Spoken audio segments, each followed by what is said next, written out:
திருச்சி தேசிய தொழில்நுட்ப கழக மாணவிகள் விடுதியில் மாணவிக்கு ஒப்பந்த ஊழியர் பாலியல் தொல்லை கொடுத்ததாக புகார் எழுப்பப்பட்டுள்ளது. ஒப்பந்த ஊழியர் மீது புகார் அளித்தால் மாணவிகளை விடுதி வார்டன் விமர்சனம் செய்வதாகவும் குற்றச்சாட்டு எழுந்துள்ளது. இதுகுறித்த செய்திகளை பகிர்வதற்காக நம்மோடு செய்தியாளர் இஸ்லாம் இணைகிறார். இஸ்லாம், விவரங்கள். திருச்சி மாவட்டம் துவாக்குடி அருகே அந்த தேசிய தொழில்நுட்ப கழகம் செயல்பட்டு வருகிறது. இங்கு தமிழகம் மட்டுமல்லாது இந்தியாவின் பல்வேறு மாநிலங்களை சேர்ந்தவரும் வெளிநாடுகளை சேர்ந்த மாணவிகள் என சுமார் ஒரு 5000க்கும் மேற்பட்ட மாணவிகள் பயின்று வராங்க. அங்கு உள்ள மாணவிகளுக்கான விடுதியில் நேற்று மின்சார பிரச்சனை ஏற்பட்டுள்ளது. அப்பொழுது அதனை சரி செய்ய வந்த ஒப்பந்த ஊழியரான கதிரேசன் என்பவர் அங்குள்ள ஒரு மாணவியிடம் பாலியல் அத்துமீறலில் ஈடுபட்டதாக தான் கூறப்படுகிறது.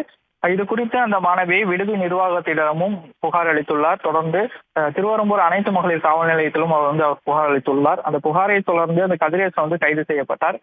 அவர் மீது நடவடிக்கை எடுக்கப்பட்டுள்ளது. இந்த நிலையில இந்த விவகாரம் குறித்து விடுதி வார்டனிடம் அவர்கள் அந்த புகாரை கூறும்போது அந்த விடுதியினுடைய அந்த கண்காணிப்பாளர் மாணவிகளிடம் அவர்களுடைய ஆடை குறித்து விமர்சித்ததாக கூறப்படுகிறது.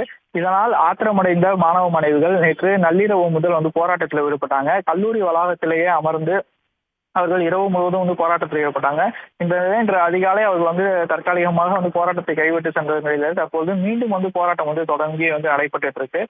குறிப்பா அவர்கள் வைக்கக்கூடிய முக்கியமான கோரிக்கை இது போல ஒரு தவறு செய்தால் அது தவறு செய்தவர்கள் மீது தான் நடவடிக்கை எடுக்க வேண்டுமே தவிர புகார் அளித்தவர்கள் மீது அவர்களுடைய ஆடை குறித்து விமர்சனம் செய்வது இது போன்ற விமர்சனங்கள் செய்யக்கூடாது. அவ்வாறு விமர்சனம் செய்த விடுதி கண்காணிப்பாளரை பணி இடைநீக்கம் செய்ய வேண்டும். தொடர்ந்து மாணவிகளுக்கான பாதுகாப்பை கல்லூரி வளாகத்தில் உறுதி செய்ய வேண்டும் உள்ளிட்ட கோரிக்கைகளை வலியுறுத்தி அவர்கள் தொடர் போராட்டத்தில் ஈடுபட்டு இருக்காங்க. இதற்கிடையே அவர்களுடைய இன்று காலை பேச்சுவார்த்தை ஒரு 10:30 மணிக்கு மேல் பேச்சுவார்த்தை நடத்துவதற்கு அழைப்பு விடுக்கப்பட்டிருக்கு. அழைப்பு விடுத்தாலும் கூட நாங்கள் தொடர் போராட்டத்தில் ஈடுபடுவோம். இது எங்களுடைய கோரிக்கைகள் முழுமையாக ஏற்றுக்கொண்டால் மட்டுமே நாங்கள் போராட்டத்தை கைவிடுவோம் என அவர்கள் கூறி தொடர் போராட்டத்தில் இந்த மாணவ மாணவிகள் ஈடுபட்டு இருக்காங்க. இதனால் கல்லூரி வளாகமே ஒரு பரபரப்புடன் காணப்படுகிறது. போலீசாரும் அந்த பகுதியில் தீவிர பாதுகாப்பு பணியில ஈடுபட்டு இருக்காங்க.